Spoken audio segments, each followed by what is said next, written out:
अस्सलाम वालेकुम फ्रेंड्स। आज की इस नई वीडियो में मैं आपके साथ हाज़िर हुआ हूँ। तो आपको जैसे पता है कि प्राइस एक्शन जो हमने टॉपिक रखा था, टॉपिक 1, वो उसमें जो टॉपिक थे वो सारे क्लियर हो चुके हैं। तो आज की इस वीडियो में हमने प्रैक्टिकल, मैंने आपको चार्ट पे लेके जाना है, जो कि सिर्फ आपको प्रैक्टिकल बताना है कि प्रैक्टिकल में ये कैसे दिखता है। तो दोस्तों, आज आपने इस वीडियो को एंड तक देखना है, क्योंकि आज हमने इसमें डिटेल से बात करनी है कि प्राइस एक्शन जो हमने पढ़ा था वो चार्ट पे कैसे दिखता है, और टेक्निकल एनालिसिस जो हमारे चार्ट पे होते हैं वो कैसे करते हैं, और प्राइस एक्शन और इंडिकेटर वो भी कैसे नज़र आता है वो भी। ये तो सारा कुछ आपने डिटेल से पढ़ लिया है, लेकिन चार्ट पर आपको मैं दिखाना चाहूँगा थोड़ा सा। ये टाइप ऑफ जो चार्ट है वो भी मैं आपको दिखाऊंगा। उसके बाद कैंडल स्टिक इन चार्ट, जो कि बेसिक जो हमारा अहम टॉपिक था कैंडल के बारे में, वो भी आज आपको इस वीडियो में दिखाऊंगा। तो चलते हम अपनी वीडियो की जानिब। तो सबसे पहले मैं आपको MT4 में लेकर चलता हूं। तो दोस्तों, देख सकते हैं कि प्राइस जो हमारी एक्शन कर रही होती है, जैसा कि हमने पढ़ा था, प्राइस की जो मूवमेंट थी, प्राइस की जो मूवमेंट थी, ये कोई भी ट्रेंड बना रही है या प्राइस एक्शन कर रही है, तो ये सारी जो मूवमेंट थी वो प्राइस एक्शन कहला रही थी। तो अब जो हमने बात की थी कि प्राइस एक्शन चार्ट जो है वो हमारे चार्ट पर किस तरह से शो होता है, जो बेसिकली हमने तीन चार्ट जो टाइप के पढ़े थे। एक तो हमारे पास लाइन चार्ट था, और दूसरा हमारे पास बार चार्ट था, और तीसरा कैंडल स्टिक, जो कि वो हमने डिसाइड किया था, जो कि अपनी ट्रेड के लिए डिसाइड किया था, और उसे ही हमने सेलेक्ट किया था कि अपनी ट्रेड के लिए हम उसे सेलेक्ट करके आगे तक चलेंगे। तो सबसे पहले मैं आपको दिखा दूं कि लाइन चार्ट में हमें कुछ भी नज़र नहीं आ रहा होता। आपके सामने ये देख सकते हैं, सिर्फ लाइन की सूरत में ही नज़र आ रहा है। कहीं पे पता नहीं चल रहा कि मार्केट कहाँ से ओपन हुई है, कहाँ से बंद हुई है, ये आपको नज़र नहीं आ रहा होता, ठीक है ना। उसके बाद अगर बार चार्ट में देखा जाए तो उसमें बार चार्ट में ये बताती है कि मार्केट की मूवमेंट, ये तो बताती है कि यहाँ से ओपन हुई है और यहाँ पे बंद हुई है, लेकिन इसमें ख़ास किस्म का पता नहीं चल सकता। ये हम टेक्निकल एनालिसिस नहीं कर सकते कि हमारी जो प्राइस की मूवमेंट है वो कैसे कर रही है, कहाँ पे बेसिकली क्या बना रही है, उसका टेक्निकल तौर पर अगला चार्ट का जो ऑप्शन है वो कहाँ तक जाने वाला है। मार्केट की मूवमेंट हमें पता नहीं चल सकती, ठीक है ना। अगर हम कैंडल स्टिक को यूज़ करें तो हमें बड़ा अच्छी तरह से समझ आती है कि चार्ट की मूवमेंट क्या है, ठीक है ना। ये हम थोड़ी देर में आपको इस चीज़ का अंदाज़ा भी हो जाएगा। उसके बाद अगर हम यहाँ पे कोई भी इंडिकेटर यूज़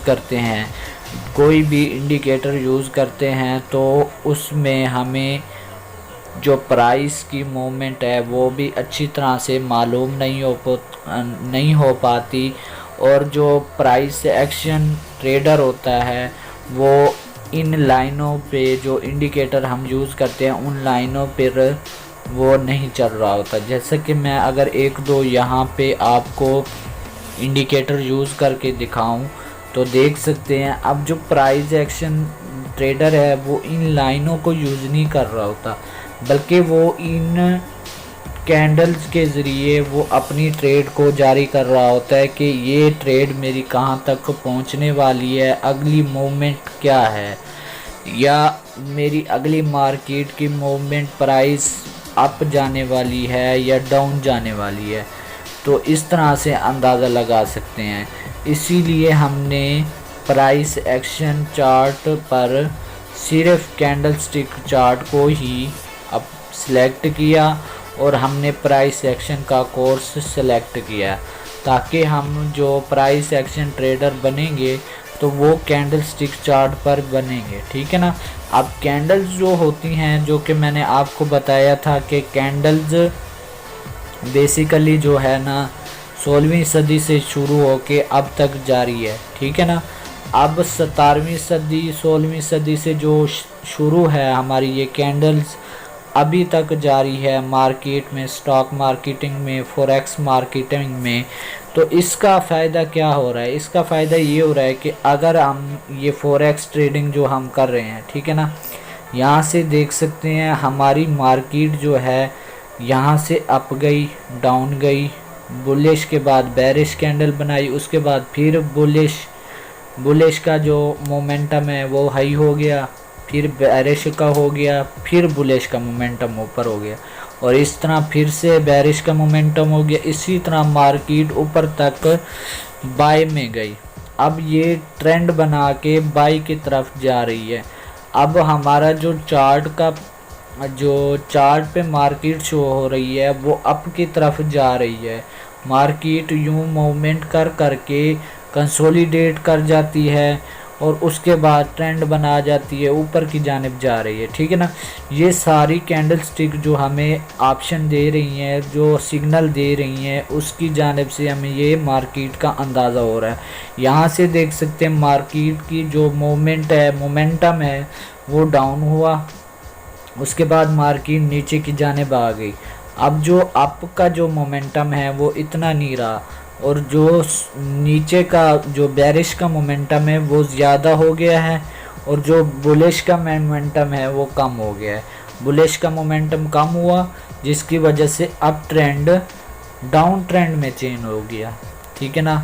इसकी वजह से मार्केट नीचे आ गई। मिसाल जो मैंने आपको दी थी, मिसाल के तौर पर चीनी की कीमत जो हमारी 50 रुपये गई हुई थी या 100 रुपये गई हुई थी, वो कम से कम हो गई, यानी 50% पे आ गई। 50% से नीचे 25% पे आ गई, ठीक है ना। इस तरह मोमेंटम कम होने की वजह से मार्केट की जो प्राइस थी वो कम रेट पे आ गई, यानी हाई प्राइस पे जाने की बजाय वो कम रेट पे आ गई। इसी तरह मार्केट का पता चल जाता है कि ये मार्केट में क्या हो रहा है। अब इधर आके इसने यहाँ पे जो हमारी सपोर्ट थी, जो कि हमने प्राइस एक्शन टेक्निकल एनालिसिस जो मैं यहाँ पे कर रहा हूँ, यानी कि यहाँ पे सपोर्ट एंड रेजिस्टेंस ड्रा की, जिसकी वजह से उसने यहाँ से मार्केट डाउन में आई, मोमेंटम जो स्लो हुआ था यहाँ पे रिफ्लेक्ट होके ऊपर की जानिब गई। यहाँ पे मोमेंटम जो है बायर यानी बुलिश का मोमेंटम ज़्यादा हुआ, और इसकी वोलेटिलिटी जो है वो भी ज़्यादा हुई, जिसकी वजह से मार्केट ऊपर को निकल गई, ठीक है ना। उसकी वजह से अप ट्रेंड गई। अप ट्रेंड के बाद उसने थोड़ा सा रिवर्स किया, मोमेंटम डाउन हुआ। अब 50 जो पैसे थी वो मार्केट अप गई, और 10% थी वो मार्केट डाउन आई। इसका मतलब है अभी तक मार्केट ऊपर की जानिब गई, उसका मोमेंटम हाई था और प्राइस ज़्यादा से ज़्यादा जा रही थी। यहाँ मोमेंटम खोने की वजह से अब मार्केट नीचे की जानिब आ रही है। अगर यहाँ से मार्केट रिफ्लेक्ट होती है, ठीक है ना, उसके बाद मार्केट ने दोबारा ऊपर जाएगी। अगर रिफ्लेक्ट नहीं होती तो मार्केट नीचे की जानिब जाएगी। ये हमारा टेक्निकल एनालिसिस है जिसकी बुनियाद पर हम ट्रेड कर सकते हैं, ठीक है ना।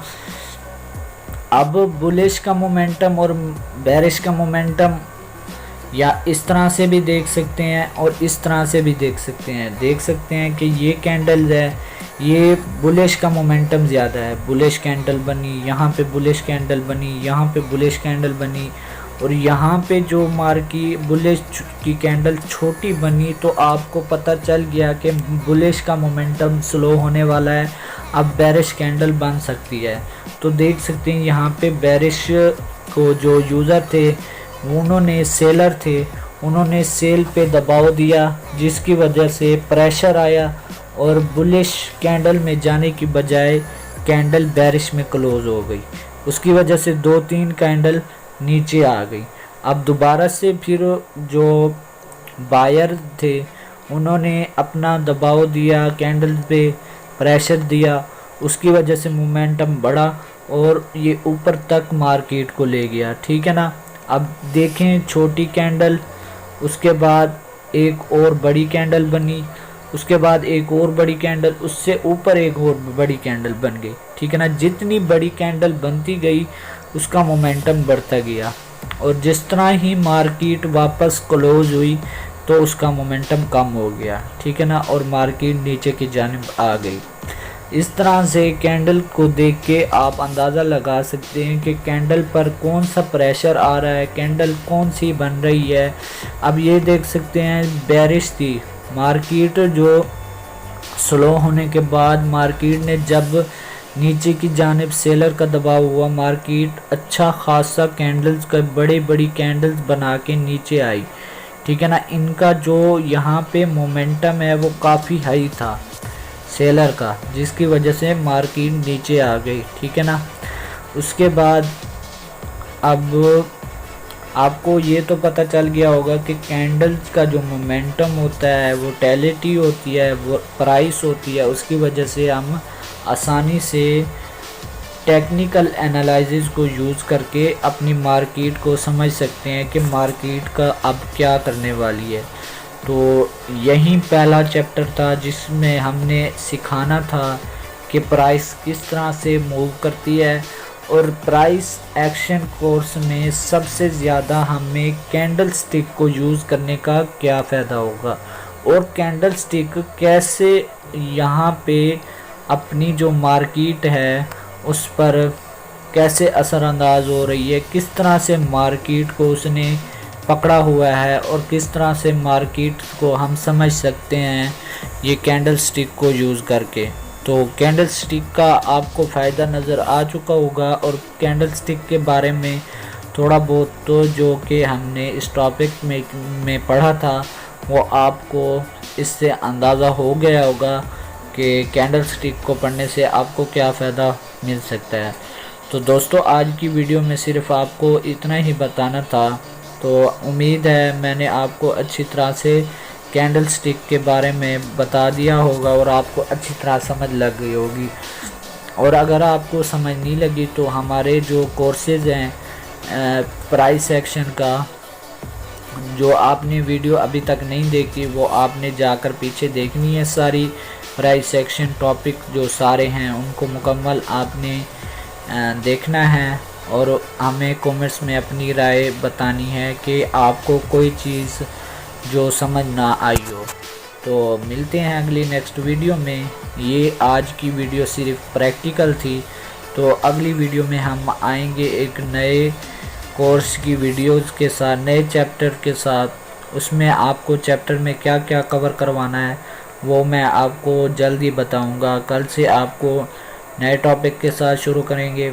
आज की वीडियो के लिए बस इतना ही, तो मिलते हैं अगली नेक्स्ट वीडियो में। ओके, अल्लाह हाफिज़।